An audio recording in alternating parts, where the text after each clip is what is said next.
Greetings, everybody. It's Daryl from AMLA 604. This is the week 2 agenda for class.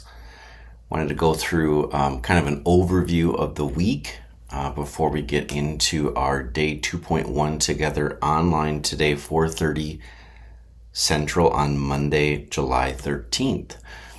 I see that some of you are posting resources on apps like Blue Sky using the hashtag AMLA 604. That's something I want to continue to encourage you to do. Something that I tweeted out, or rather pushed out on Blue Sky, were two different resources. One for an upcoming webinar for Central States. It's kind of like the best of each state, and I believe it's 4 states that are represented in a webinar on the 29th of July, most of the day, for what it's worth. So if that's something that you're needing in terms of continuing education credits, take a look at that one. Another resource is by an all-star French teacher named Rebecca Bluewolf. She is a former ACTFL Teacher of the Year, and she's someone that you're going to want to follow and connect with online when your time permits. We're going to run through something called Lesson 2.0 today, Monday, starting near 4:30. And basically it's a chance for you to take an assignment like my kids might call mid and take it to the next level. And we're going to take a resource maybe that you designed in your 600 course. Maybe it's a lesson that you kind of have on the back burner that you want to just kick up a notch.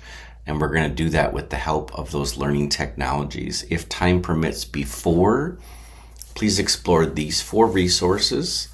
The first one is by Meredith White. The resources are for Spanish teachers. However, the ideas transcend language here. Her high impact strategies that she uses are going to benefit everyone.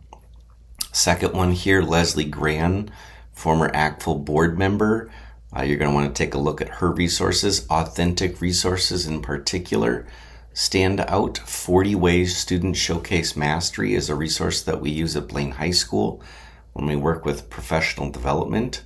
And then resources from me that are organized by mode of communication. This is a chance for us to see which tools might we use to leverage to take our lesson to the next level. During the lesson on day 2.1, first day of week 2, for the Fig Jam, which is kind of like an online collaborative space, these are the tasks that we're going to do during class. No need to start early, but I'll walk you through this. This will be scaffolded during class. Readings for 2.2 are listed here. These are obviously Google Slides. A different way to see the agenda. One of the things I'm going to ask in a survey at the end of the week's agenda on these slides is about the format. Do you prefer them laid out in an agenda on a Google Doc that has hyperlinks, or do you prefer embedded media on slides, or maybe you just don't have a preference? Obviously, since 2022 in particular, since ChatGPT hit the scene on mainstream media, leveraging AI tools in teaching and learning in world languages has been an uptick in terms of when I'm working with other districts, in particular with consulting.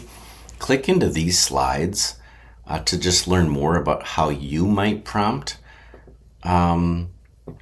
AI in this. So just take a look at these resources. One in particular that stands out is about a framework that we can look at in terms of how we look at prompting AI. And one of those things is called PARTS. This is a framework developed by Google.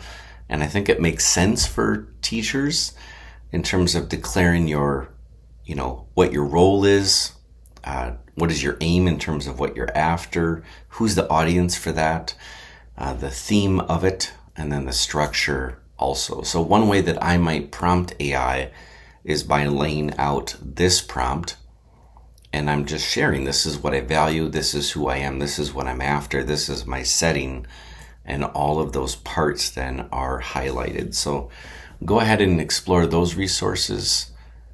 Especially focuses on the large language models. Eduaid.ai is a great place to do some lesson plan brainstorming by, again, highlighting what you're after. One piece in particular is this cooperative learning component here. That's something that we value at Blaine High School in terms of having groups that are designed intentionally, and also having interdependence so that each person has a role within groups. So you can brainstorm using that topic or keyword portion.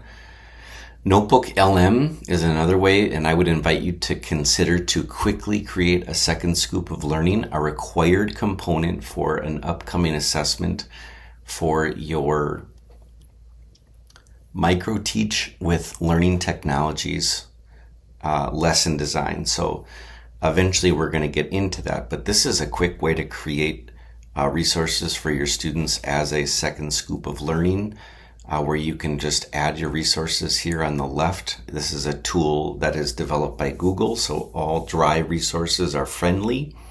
And then there's a chatbot experience down here where students can just ask, and it's not the entire large language model. It's only the resources that you developed. And then up here in the upper right, this is when you can create resources really quickly. So if I want to add flashcards for a specific unit about culinary arts, I can do that here. Or I can add, for example, an audio deep dive by clicking on add the audio overview, and then it displays down here, down below. So super rich resources that are easy to create. We all know that we want to be able to have both rich resources and have them made quickly. Readings for day 2.3 are listed here. Some information about how to differentiate instruction. It's pretty similar to what I just showed you in Notebook, but in more of a Google Doc hyperlink document also. One more AI resource here, DiffIt, is linked here in the upper left. Go ahead and add any resource. It could be a YouTube, it could be a text, and then just go through this. And I guess we describe it as running it through DiffIt where I teach, where now you can gain really rich ideas and resources based on the content from that site. Day 2.4 is listed here. 2.5 in terms of readings also. And then the ask then is to have lesson 2.0 submitted by the end of the week. You should be able to even submit it too by the end of the day on 2.1, but it's certainly not necessary. I added a student survey here for week 2 to kind of get a pulse of the learning. One of the things that you're going to see that was added is something called a checklist. So I would really invite you to just look through the checklist by the end of the week to kind of just make sure that you have the I's dotted and the T's crossed for the week in terms of where you're at. The reason I submitted that also, or added that to the week's worth of content, is because 4 students out of 10 submitted the social media reflection. It's certainly not due until August, but I want to make sure that people kind of are really aware in terms of when assignments are due. So just to give you an idea, this was the video here for the overview of the week. My hope is that you have a chance to look at the resources for lesson 2.0 walking into today's session at 4:30 Central. And then I do take seriously the responses from this form. I make changes to the course mid-course after taking a look at those responses. So please do submit those responses by the end of the week. This is super helpful. Wishing everybody a great week. If you're in the Midwest, I hope you're staying cool in some incredibly sticky weather this week. And I look forward to seeing you online today, Monday, July 13th at 4:30 Central. Take care, everybody.